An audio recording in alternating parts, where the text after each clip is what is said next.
Hello students, welcome to Zenith Guru. और आज हम लेक्चर नंबर 2 ह्यूमन रिप्रोडक्शन के लेक्चर नंबर 1 में हमने काफ़ी कुछ क्लियर कर लिया था। डिस्कस कर लेते हैं हमने क्या क्या क्लियर करा था।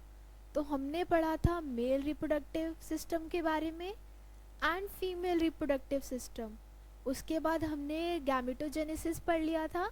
गैमेटोजेनेसिस में हमने दो जेनेसिस पढ़े थे। एक था हमारा स्पर्मेटोजेनेसिस स्पर्मेटोजेनेसिस और दूसरा था हमारा oogenesis, राइट। तो थोड़ा सा देख लेते हैं क्या क्या पढ़ा था हमने लास्ट लेक्चर में। मेल रिप्रोडक्टिव सिस्टम में हमने पूरा हमारा जो मेल स्ट्रक्चर था उसके बारे में पढ़ा था, टेस्टिस के बारे में, राइट।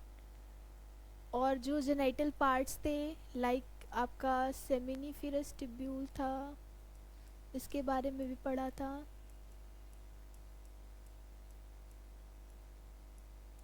सेमिनिफेरस टिब्यूल्स क्या कर रहे थे? स्पर्म का प्रोडक्शन में हेल्प कर रहे थे। स्पर्म प्रोडक्शन में हेल्प कर रहे थे। स्पर्म प्रोडक्शन कौन कौन से सेल्स की मदद से हो रहा था? सर्टोली सेल, जो क्या कर रहे थे? नरिशमेंट प्रोवाइड करा रहे थे स्पर्म सेल्स को, प्रोवाइड नरिशमेंट। ओके, इसके बाद था हमारा लेडिंग सेल,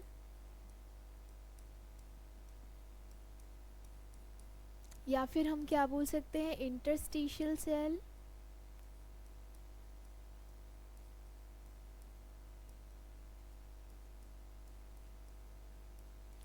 ये क्या कर रहा था? Androgen protein, sorry, androgen hormones को रिलीज कर रहा था। ओके। एंड स्पर्मेटोजेनेसिस में क्या था? बताया गया था कैसे जो स्पर्म है माइटोटिकली डिवाइड होता है, माइटोटिकली डिवाइड, उसके बाद meiotically divide, first meiosis, then second meiosis.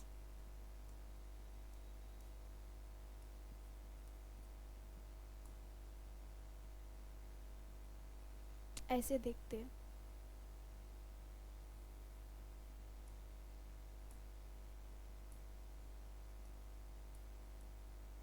तो देखो क्या क्या हुआ था। ये हमारा था sperm cell, that is spermatogonia,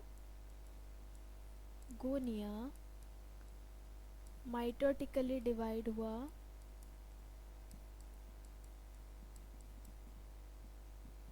ठीक है, उसने सेल्स बनाए। अब इसके अंदर क्या हुआ? Meiosis first,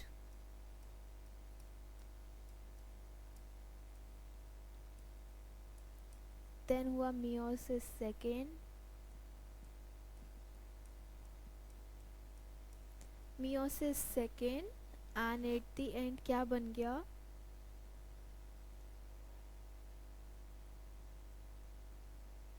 spermatozoa.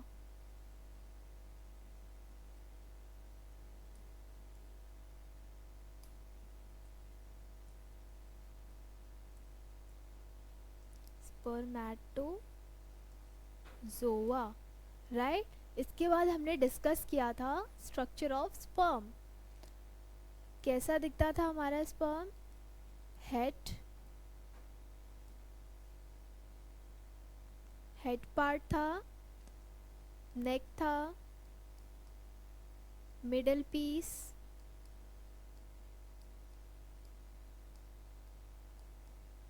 And last में टेल, राइट। याद आ रहा है? तो हमारा हेड पार्ट कैसे था? प्लाज्मा मेम्ब्रेन का बना हुआ था। यहाँ पे एक एक्रोसोम था जो बाद में एक्रोसिन नाम का हार्मोन रिलीज करता है सो दैट वो क्या कर पाए? जोना पेलुसिडा वॉल को ब्रेक कर सके। ये हमारा neck, middle piece, middle piece में क्या है, माइटोकॉन्ड्रिया।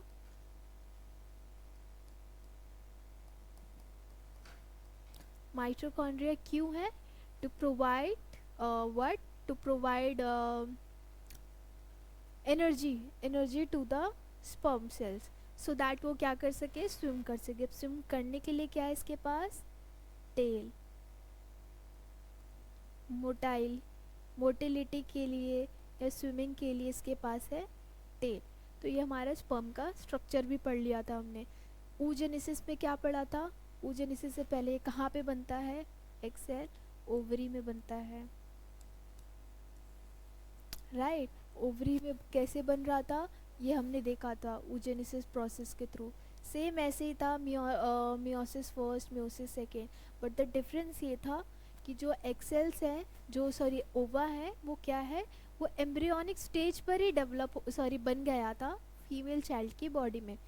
प्यूबर्टी के टाइम पे वो सिर्फ डेवलप हो रहा था, तो उसमें भी माइटोसिस हो रहा था, पहले माइटोटिकली डिवाइड हो रहा था, then meiosis one. Meiosis one में फर्स्ट पोलर बॉडी आ रहा था,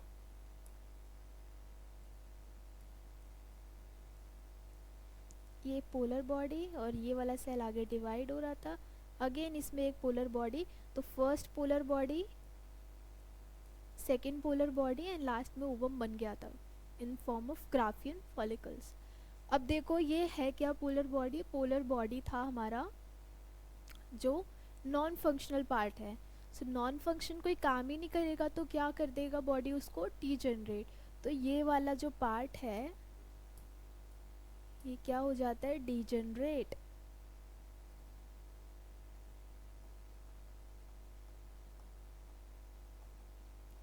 डीजनरेट, राइट। तो ये सब हमने लास्ट क्लास में डिस्कस किया था। इसके बाद आज हम डिस्कस करने वाले हैं मेंस्ट्रुअल साइकिल। सो जब भी हम मेंस्ट्रुअल साइकिल पढ़ रहे हैं, हॉर्मोन्स याद रखना बहुत ज़्यादा ज़रूरी है। कितने हॉर्मोन्स है, एफएसएच, एलएच, ये दोनों आपके जीएनआरएच हॉर्मोन्स हैं, जीएनआरएच गोनाडोट्रोपिन हॉर्मोन्स, ठीक है। एफएसएच क्या है, follicular stimulating hormone, follicular stimulating hormone. LH क्या है, ल्यूटिनाइजिंग हार्मोन।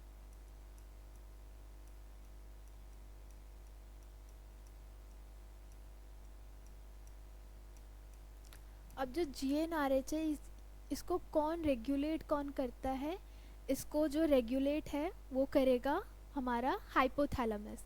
अब ये एफएसएच और एलएच का काम क्या होता है, एफएसएच का काम होता है फॉर्मेशन ऑफ ईस्ट्रोजन, तो यहाँ पे लिख लेते हैं, इसका काम है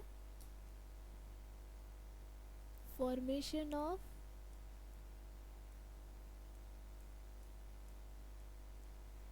ईस्ट्रोजन।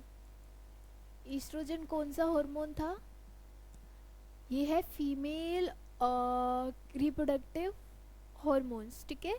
जो भी सेकेंडरी सेक्सुअल कैरेक्टरिस्टिक फीमेल के अंदर डेवलप होता है ईस्ट्रोजन की ही वजह से हो पाता है, राइट। एंड ल्यूटिनाइजिंग हार्मोन का काम क्या होता है, stimulate copper luteum, stimulate copper corpus, corpus luteum,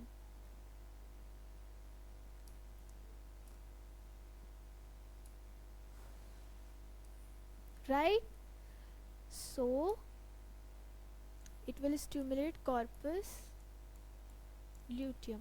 अब ये जो डायग्राम्स, ये जो वर्ड्स आप सुन रहे हो यहाँ पे नए नए, दैट इज कॉर्पस ल्यूटियम, और आपका क्या है, ईस्ट्रोजन। ईस्ट्रोजन तो हमें पता है क्या होता है, अब ये कॉर्पस ल्यूटियम क्या है, सो कॉर्पस ल्यूटियम ग्राफियर फॉलिकल जब डेवलप हो जाता है, ग्राफियन फॉलिकल देख लेते हैं, देखो टर्शरी या फिर 3 डिग्री स्ट्रक्चर बोल लो हमारे ओवरी का, ओवरी का उसको बोलेंगे हम ग्राफियन फॉलिकल।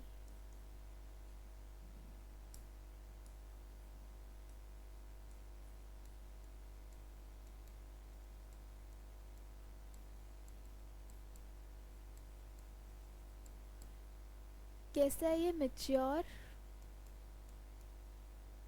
ओवा, ये क्या है मैच्योर ओवा।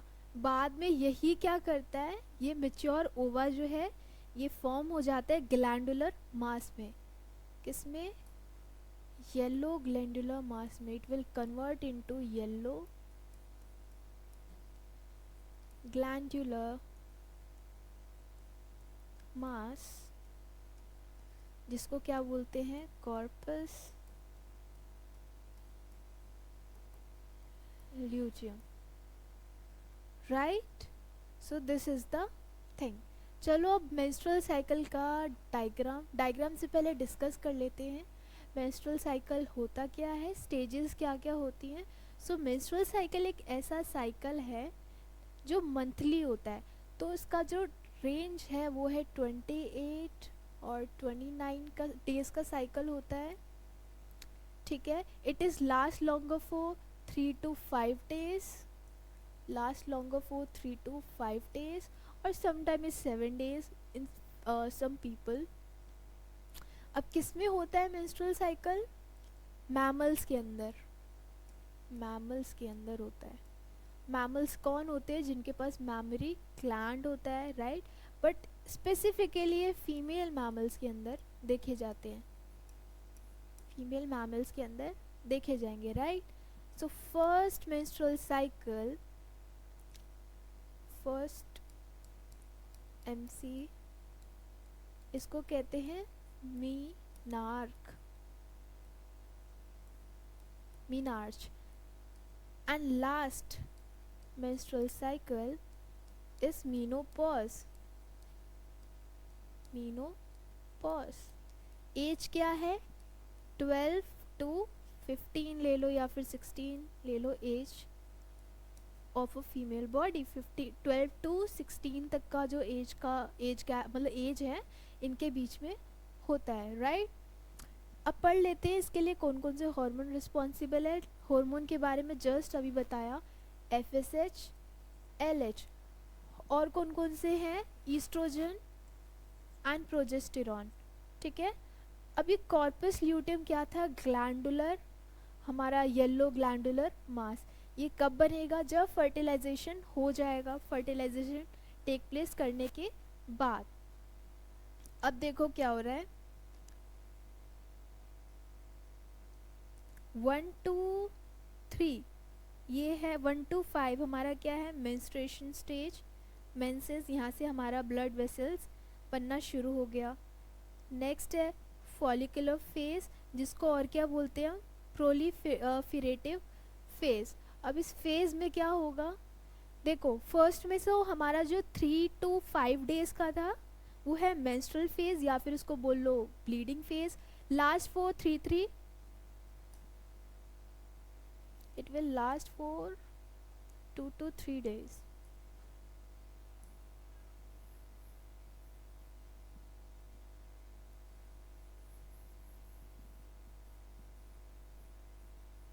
यहाँ पे मेंशन कर देते हैं कौन सा फेज कितने टाइम के लिए।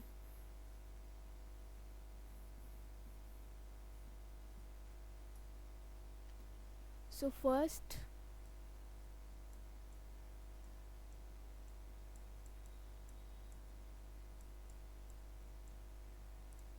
लास्ट फॉर 3 to 5 days, ठीक है, 3 to 5 days। और इसको क्या बोलते हैं,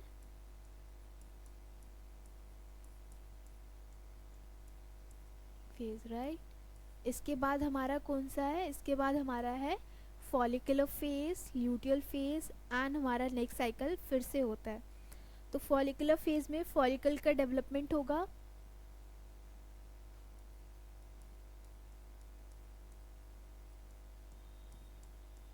फॉलिकल्स बनना शुरू,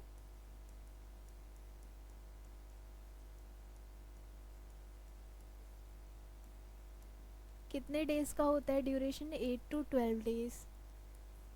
8 से 12 दिनों तक फॉलिकल्स बनते हैं, ठीक है। उसके बाद आता है आपका वन मोर थिंग कि इसमें क्या होता है, ओवरी मेच्योर होता है, इस फेज़ में ओवरी जो है वो मेच्योर होना शुरू होगा, मतलब ग्राफियन फॉलिकल बनेगा। कौन सा follicle? Graafian follicle, right. Graafian follicle बनेगा। ग्राफियन फॉलिकल बनते टाइम ही क्या होगा, जो एंडोमेट्रियम है हमारे यूट्रस का वो रीजनरेट होगा। एंडोमेट्रियम रीजनरेट होगा। सो एंडोमेट्रियम क्या था, हमने यूट्रीन की 3 वॉल्स पढ़ी थी। एंडोमेट्रियम और हमारा मायोमेट्रियम था, एंड हमारा एक और था जो सबसे आउटर मोस्ट था, पेरी, राइट। तो उसमें से एंडो जो हमारा इनर मोस्ट लेयर होगा, दिस इज इनर मोस्ट,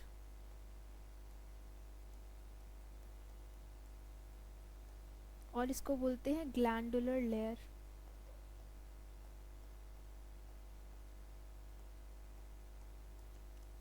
ये लेयर क्या होगा, undergo the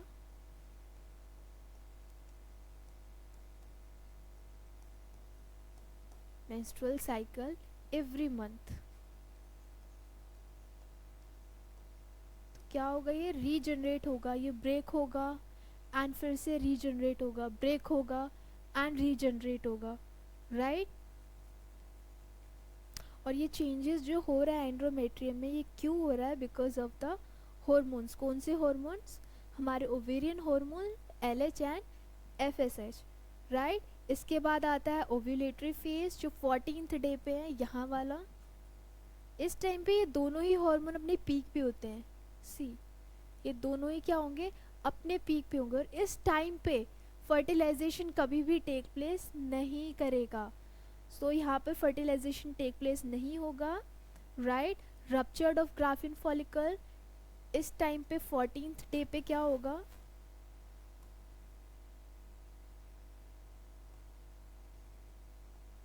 ruptured graafian follicle,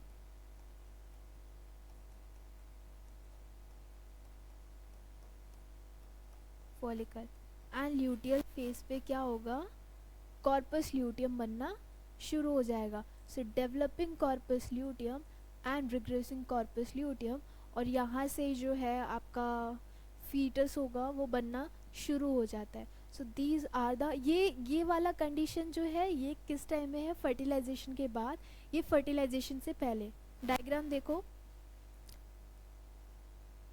इस फेज से पहले 14 डे से पहले हमारा ईस्ट्रोजन का लेवल हाई है, राइट। ईस्ट्रोजन का लेवल हाई मतलब यहाँ पे फर्टिलाइजेशन नहीं हो रहा है, और हमारा LH हार्मोन जो है वो ज़्यादा है FSH के अकॉर्डिंग।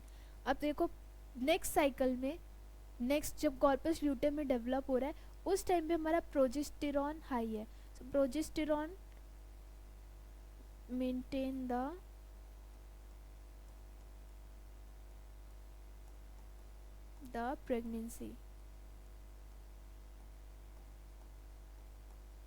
प्रेगनेंसी। तो यहाँ पर जो है इसका लेवल हाई हो गया, right. This is after fertilisation,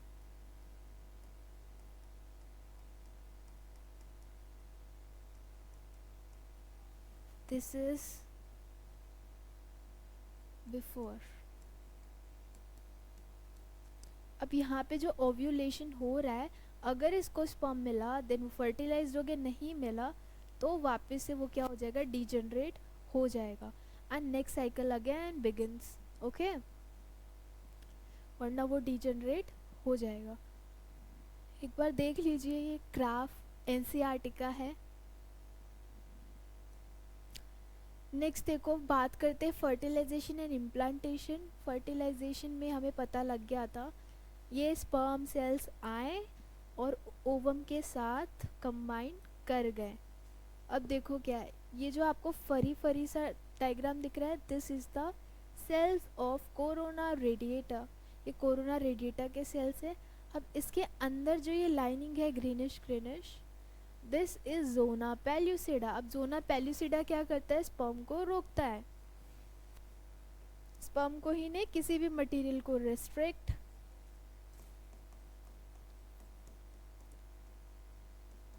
outer material,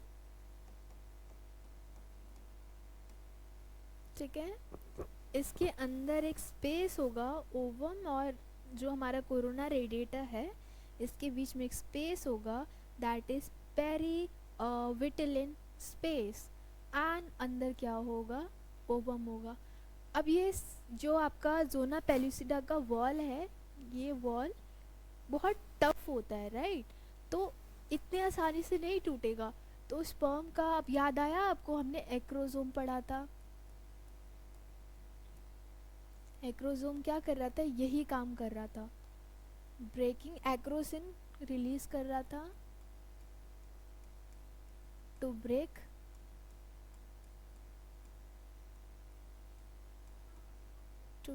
the wall of zona pellucida, right. ये हमारा है NCERT diagram.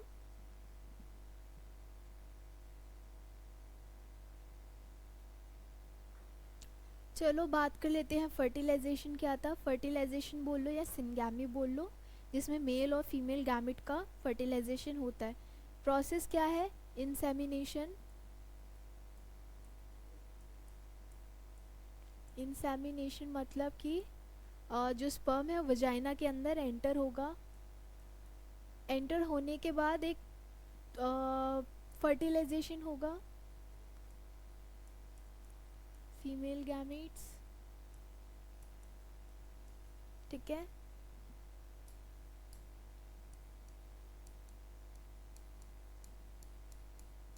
Fertilisation will occur। अब क्या हुआ, फर्टिलाइजेशन के बाद यहाँ पे होता है कैपेसिटेशन। कैपेसिटेशन होगा। कैपेसिटेशन क्या हो गया, कैपेसिटेशन मतलब कि जैसे ही स्पर्म सेल्स वजाइना के अंदर एंट्री हो करेंगे, ठीक है, तो वहाँ पे वो सेल्स एक्टिव हो जाएंगे, राइट। वो सेल क्या हो जाएंगे, एक्टिव हो जाएंगे। तो वो प्रोसेस है कैपेसिटेशन। इसके बाद क्या होगा, इसके बाद जो भी हमारा डेवलपमेंट है, राइट, हमारा डेवलपमेंट शुरू होगा।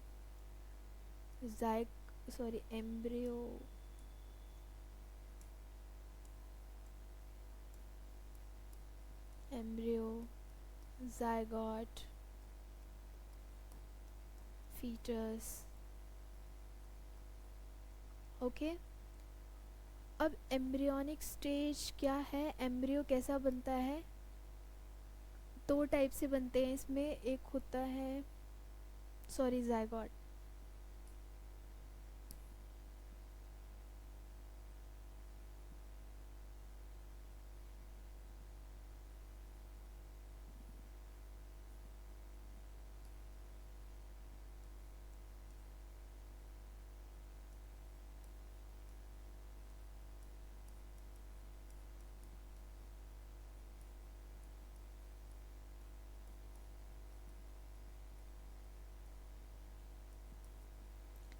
जायगोट कैसा बनेगा, मोनोजाइगोट,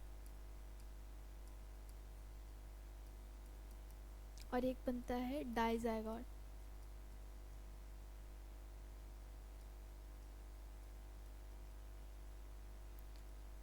तो ये डाइजाइगोट क्या करते हैं और मोनोजाइगोट ये बेबी का फॉर्मेशन। अब ये डाइजाइगोट जो है, इनमें एक सेल और आके मिल जाता है, एक मेल गैमेट और आके मिल जाता है, तो उससे क्या होती है, ट्विन का फॉर्मेशन। सो लेट्स सपोज ये हमारा डाइजाइगोट है, इसमें एक और सेल आके फ्यूज हो गया, ट्रिपलेट बन गया।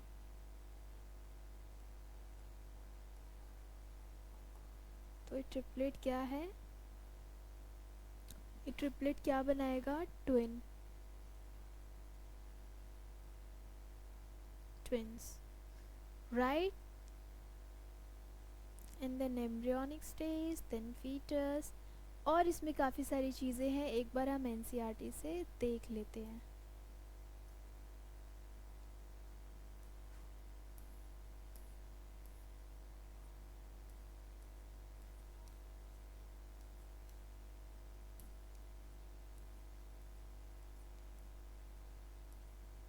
देखो ये एनसीईआरटी का डायग्राम है आपका.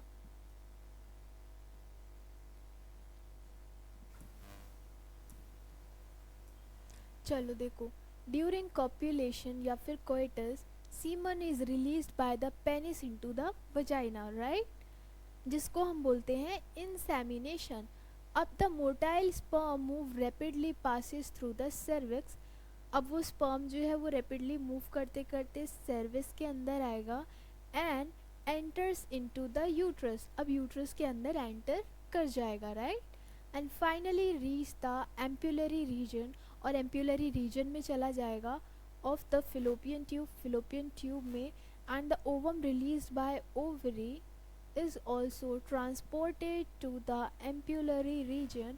अब जो वो ओवम रिलीज हो रहा है ओवरी के अंदर, वो कहाँ पे ट्रांसपोर्ट हो जाएगा? Ampullary region. याद आया आपको एम्पुला?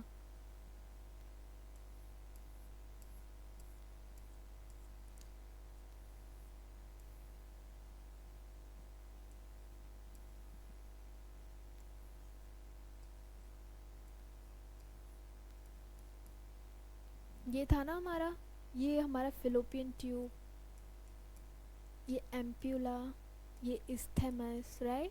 एम्प्यूला में आएगा, एम्प्यूला से इस्थेमस में गया. Ampullary region where fertilization take place, and fertilization can only occurs if ovum and sperm are transported simultaneously to the ampullary region. तो अभी वो कभी फर्टिलाइज हो पाएगा जब दोनों साइमल्टेनियसली साथ में एम्पुलरी रीजन में पहुँचेंगे, राइट. एंड इसके बाद this is the reason why not all copulation lead to fertilization and pregnancy. This is the reason कि कभी कभी स्पर्म जो है वो ट्रैवल नहीं कर पाता है ओवम के साथ एम्पुलरी रीजन में, तो फर्टिलाइजेशन नहीं हो पाता, इसलिए इसके कारण प्रेगनेंसी भी नहीं हो पाती है, right. So this process of fusion of a sperm with an ovum is called fertilization,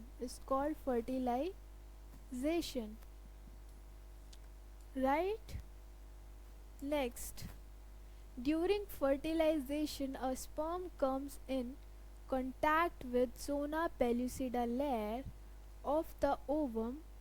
zona pellucida की लेयर के साथ इंटरैक्ट करेगा and induce changes in the membrane that block the entry of additional sperm. और वो क्या करता है, जोना pellucida वो किसी भी स्पर्म की एंट्री को बंद कर देता है. thus it ensures that only one sperm can fertilize an ovum. एक ही सेल जो है ओवम फर्टिलाइज करता है. and the secretion of the acrosome help the sperm enter into the cytoplasma. और यही जो सिक्रीशन है एक्रोसोम का, वो क्या करता है, इसको डाइजेस्ट कर जाता है इस वॉल लेयर को एंड उसमें एंटर हो जाता है, राइट. चलो moving to the next page.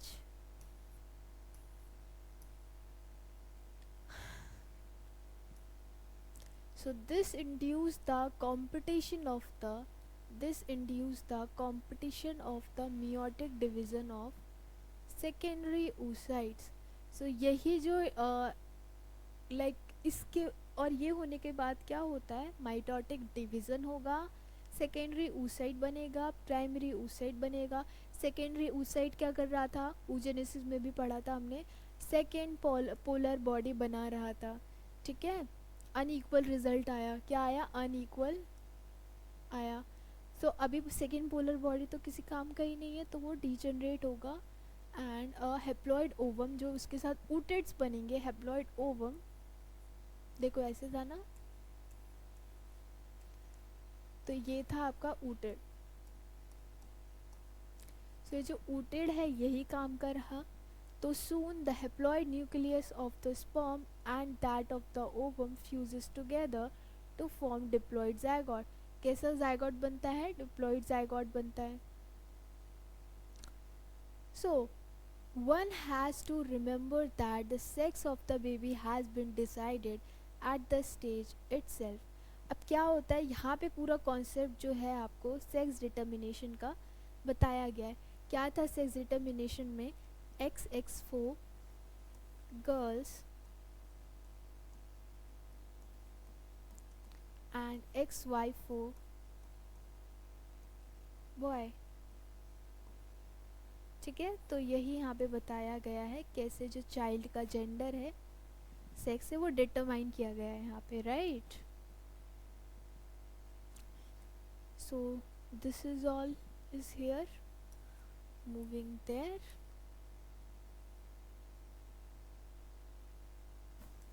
अब देखो जो माइटोटिक डिवीजन हुआ उसके बाद क्या क्या हुआ. The mitotic division start as the zygote move through the isthmus. जैसे जाइगोट इस्थिमिस में जाएगा वैसे ही वो एक क्लीवेज बनाना शुरू कर देगा.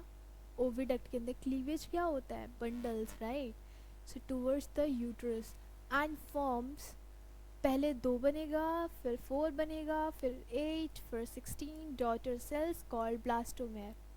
सो 2 to 16 ब्लास्टोमेर में कितने होते हैं? 2 to 16. यहाँ से क्वेश्चंस आते हैं. And the embryo with 8 to 16, embryo जो है 8 to 16 है. See this is your blastocyst. यहाँ पे आप काउंट करके देख सकते हो. एंड 8 to 16 ब्लास्टोमेर क्या होते हैं? मोर्यूला. तो लिख लो 8 to 16 ब्लास्टोमेर is morula. Okay, and the morula continues to divide and transform into blastocyst. और ये morula डिवाइड होते रहते हैं एंड ब्लास्टोसिट्स बनाते हैं जिसमें बहुत सारे मोरुला होंगे, more than like 10-12 morula. And the blastomere in the blastocysts are arranged in an outer layer. उसको बोलते हैं ट्रोपोब्लास्ट. उस आउटर लेयर को बोलते हैं trophoblast. And inner group cells attached to the trophoblast called inner cell. और इन जो trophoblast के नीचे जो सेल्स होते हैं उन्हें बोलते हैं inner cell mass, right. And the trophoblast layer then gets attached to the endometrium. और ये जो ट्रोपोब्लास्ट है वो किससे अटैच होगा? एंडोमेट्रियम से होगा एंड इनर सेल मास से होगा. And get differentiate as the embryo. और डिफ्रेंशिएट हो जाएगा कैसे? एक एम्ब्रियो बनकर, एक एम्ब्रियो बनेगा वो. और वो वहाँ पे जाके क्या करेगा? उस सेल्स को, वो जो बल्क बनेगा उसको एंडोमेट्रियम में जाकर और एम्बेड कर देगा. Embedded, right. सो एम्बेडेड होने के बाद जो एम्बेडेड होने का जो प्रोसीजर है वो प्रेगनेंसी लीड करेगा. उसे बोलेंगे इम्प्लांटेशन. क्या बोलेंगे? इम्प्लांटेशन. देखो ये है वो डायग्राम. ब्लास्टोसिट्स बना, अब वो यहाँ पे यूट्रस में आके आया. इसके एग सेल्स फर्स्ट यहाँ पे क्या बना हमारा? ब्लास्टोमेर. ब्लास्टोमेर आगे इससे फर्टिलाइज्ड हुआ, फिर ये डिवाइड, माइटोटिकली डिवाइड हुआ, मोरुला बना, राइट. मोरुला ने क्या बना दिया? ब्लास्टोसिट्स. ब्लास्टोसिस्ट आकर एंडोमेट्रियम में एम्बेड हो गया. एंडोमेट्रियम में एम्बेडेड होने के बाद वो वहाँ पे फर्टिलाइजेशन नहीं, मतलब वहाँ पे प्रेगनेंसी लीड करने लगा एंड बहुत अच्छे से एम्बेड हो गया, वहाँ पे एम्बेडेड हो गया, राइट.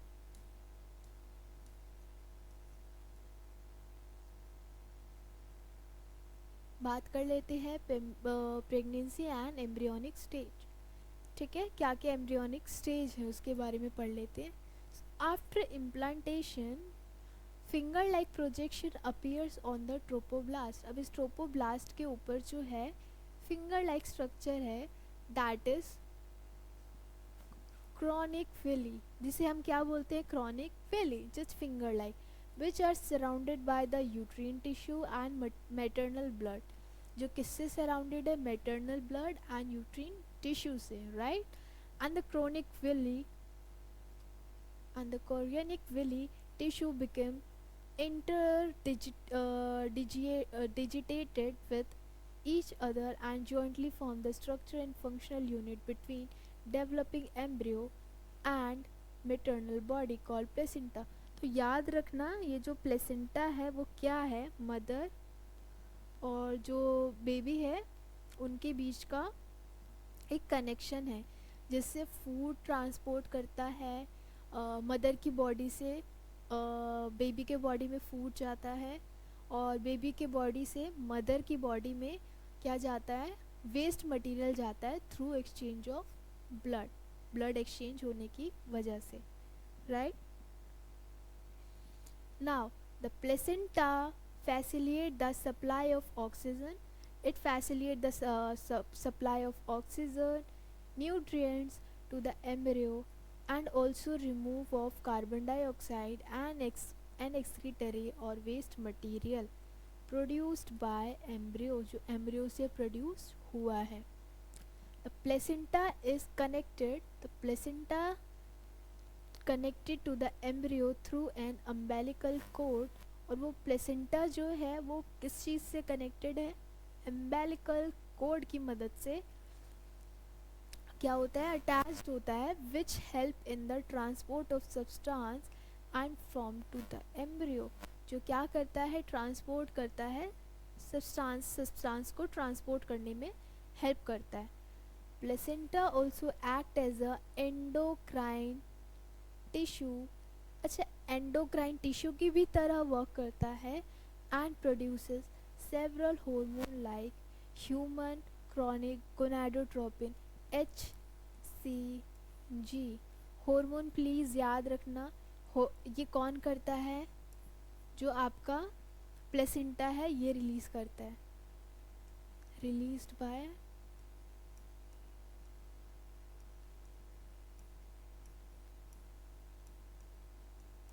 Placenta, right? कौन सा है, ह्यूमन क्रायोनिक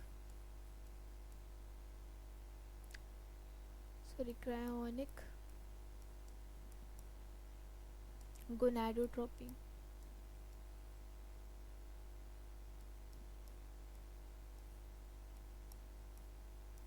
तो tropine, right? And human placental lactogen, that is HPL, human placental lactogen.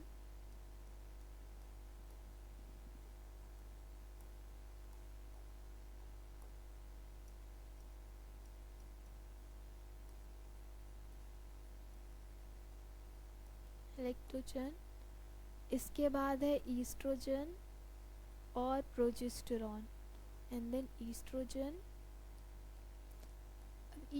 And progesterone का तो रोल आप लोगों को दिख ही रहा होगा कितना इम्पोर्टेंट रोल प्ले कर रहे हैं प्रोजेस्टेरॉन.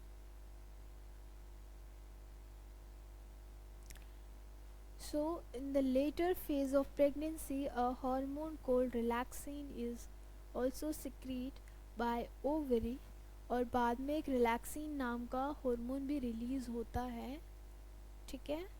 वो रिलैक्सिन का काम क्या होता है प्रेगनेंसी के time. So yes, HPL and relaxin are produced in the woman only during pregnancy. तो ये दोनों हार्मोन कब प्रोड्यूस होते हैं, जब प्रेगनेंसी होती है. In addition, during the pregnancy, the level of the other hormone like estrogen and progesterone, cortisol कौन से हार्मोन है, हमारा स्ट्रेस हार्मोन है. These are the stress hormone, ठीक है? प्रोलैक्टिन, थायरोक्सिन कहाँ से होता है, थायराइड ग्लैंड से रिलीज़ होता है. प्रोलैक्टिन किस लिए होता है, लैक्टोजन को एक्टिव करने के लिए होता है. So these are the some hormones जो रिलीज होते हैं and increase several folds in the maternal blood. और बहुत सारे फोल्ड्स जो है मेटरनल ब्लड्स के अंदर बहुत सारी नई चीज़ें आ रही हैं। Increased production of these hormone is essential for the supporting the fetal growth। क्यों ज़रूरी है इन hormones का प्रोडक्शन होना? so that fetal की लाइफ को सपोर्ट करे, मेटाबॉलिक चेंज होगा मदर की बॉडी में to maintenance of the pregnancy. तो सी ये है एम्ब्रियो, ये डायग्राम देख लो, ये जो पार्ट दिख रहा है कनेक्टेड है मदर की बॉडी और बेबी की बॉडी से, अम्बेलिकल कोड, ठीक है। और यहीं पे प्लेसेंटा होगा, कैविटी ऑफ यूट्रस, यूट्रस की cavity, yolk sac and embryo and plug of mucus in cervix. यहाँ पे म्यूकस होगा, fluid substance, okay.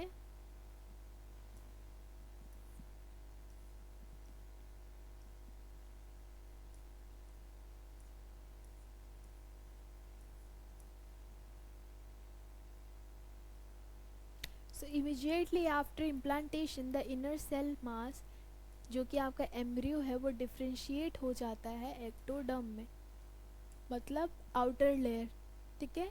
Inner layer endoderm में कन्वर्ट हो जाएगा एंड मिडल लेयर मीजोडर्म में हो जाएगा, जो एक्टोडर्म और एंडोडर्म के बीच में होगा। सो दीज थ्री लेयर, ये three layer give rise to all the tissue organs. तो यही जो थ्री लेयर्स है एक्टोडर्म, एंडोडर्म, मीजोडर्म, इनसे क्या होगा, टिश्यूज़ का डेवलपमेंट होने लगेगा, टिश्यू से ऑर्गन बनेगा, ऑर्गन से organ system. And it needs to be mentioned here that the inner cell mass contains certain cell called stem cells। और इसके अलावा क्या है, stem cells contain होगा and which have the potency to give rise to all the tissues and organ। Remember stem cells बहुत ज़्यादा एक important role play करता है। अगर मदर को कोई इंजरी हो जाती है तो ये स्टेम सेल्स जो कि बेबी के बॉडी से रिलीज़ होगा मदर की बॉडी में, ये उस जो इंजरी है उसको हील करेगा बहुत फास्ट लेवल पे, ठीक है। तो ये रीजनरेटिंग सेल्स होते हैं, ये रीजनरेट कर देते हैं टिश्यू को, रीजनरेट टिश्यू, राइट।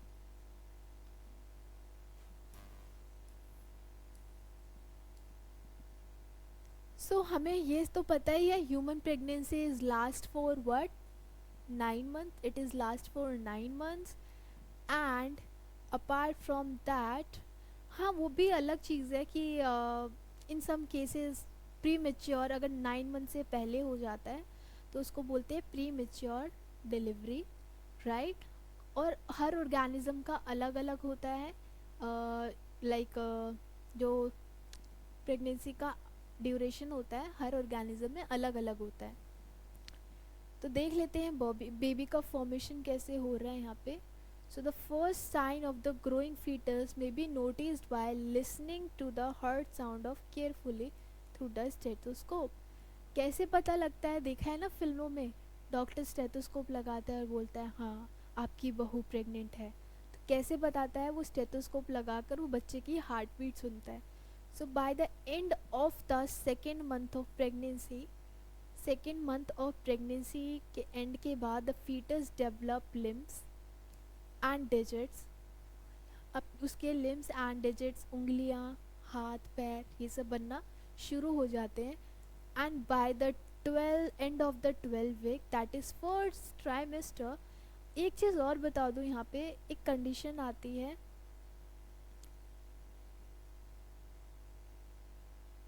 ठीक है, अबॉर्शन का जो होता है केस, राइट। उसमें ट्राइमेस्टर से पहले करवाना होता है, ट्राइमेस्टर के बाद बहुत डेंजरस होता है और नहीं कराना ज़्यादा प्रिफर करते हैं, होता है, राइट, करते हैं doctors. So most of the major organ क्योंकि डेवलप हो चुके होते हैं, are form for example limbs, external genital organ and are well developed and the first movement of the fetus and appearance of the hair on the head usually observed during the 5th month। और 5th month में baby का क्या हो जाता है, hair वगैरह देखा जाता है। By the end of about the 24 week or end of the second trimester, 2 trimester के बाद, the body is covered with fine hairs, पूरे body पे fine hairs आ जाते हैं, eyelid separate हो जाता है, eye lashes बनने लगते हैं, and by the end of the 9 month the fetus will fully develop and ready to deliver.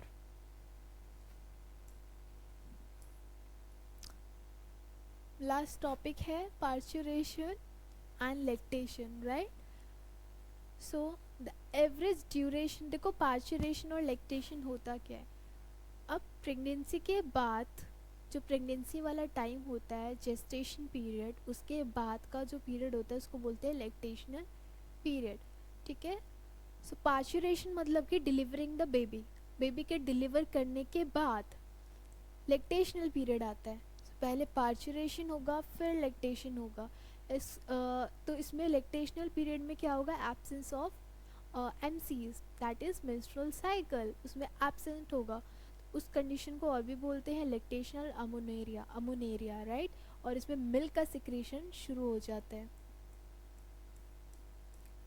So the average duration of the human pregnancy is about 9 months, which will cause gestation period and vigorous contraction of the uterus.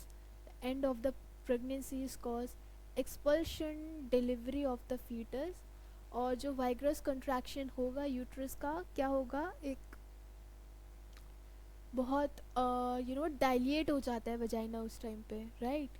So this process of delivery of fetus or childbirth is called as the parturition. So parturition is the induced by complex neuroendocrine mechanism.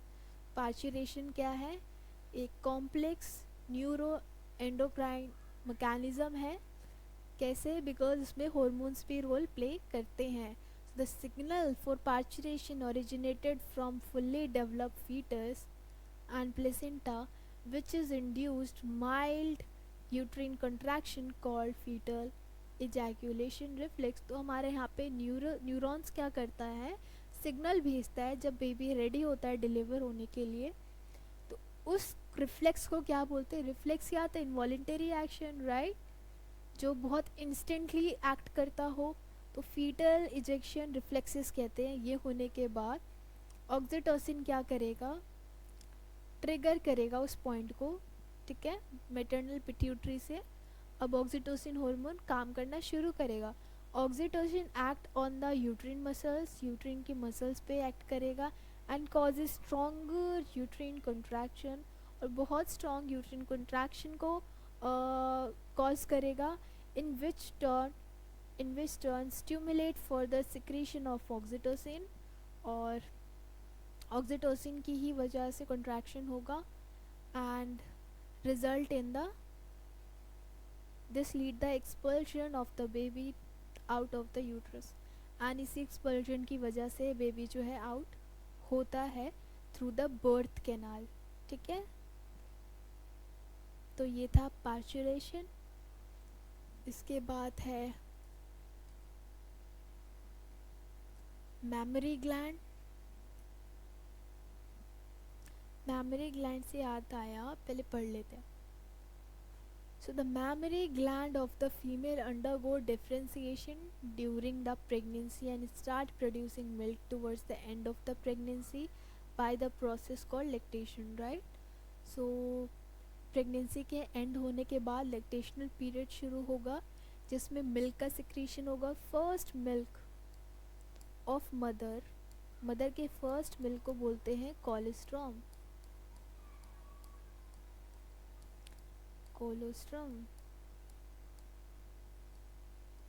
ठीक है, जिसमें बहुत सारे antibodies होती हैं.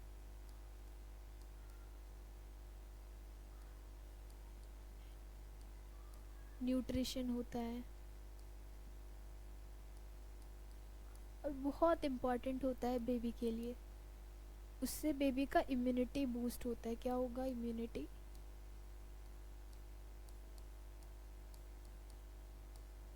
boost, and this help the mother in feeding the newborn, and the milk produced during the initial few days of lactation is called colostrum. which contains several antibodies absolutely essential for develop the resistance of the newborn babies, ताकि कोई भी pathogen उस पर attack ना कर सके. Breastfeeding during the initial period of infant growth is recommended by doctor for bringing up the healthy baby. So उसको initial days में, बेबीज़ को इनिशियल डे में तो मदर का मिल्क फीड, मदर को मिल्क फीड करना ही होता है, बिकॉज वो बेबी के लिए बहुत ज़्यादा बेनिफिशियल होता है, राइट. एक लास्ट डायग्राम रह गया है, वो डायग्राम है आपका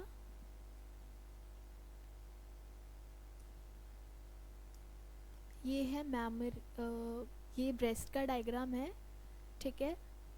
और इसमें देख लेते हैं कैसे कैसे मिल्क कैसे कैसे रिलीज़ होता है. ये वाला पार्ट है rib, muscles and between the ribs. ये है आपका pectoralis major muscle, areola inner side. ये है निपल, ये लेक्टिफेरस डक्ट. ये लेक्टिफेरस डक्ट दिख रहा है ना, इसी से क्या होगा, लेक्टोजन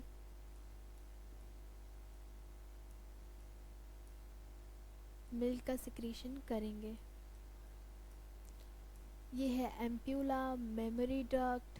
ये है mammary duct, mammary alveolus, mammary loop, fat. अब ये होता क्या, ये जो पूरा स्ट्रक्चर दिखना है ये कुछ नहीं है, एल्वियोली है, ठीक है. एल्वियोली जो है उसमें मिल्क फिल्ड हो गया है, तो उससे वो पूरा ऐसा ब्रेस्टी स्ट्रक्चर बना रहा है. आई होप ये चैप्टर आपको समझ आया होगा. और यहाँ पे आपका लेक्चर नंबर 2 एंड होता है और चैप्टर भी आपका एंड होता है. इसके बाद मिलते हैं नेक्स्ट लेक्चर में. Thank you for watching us.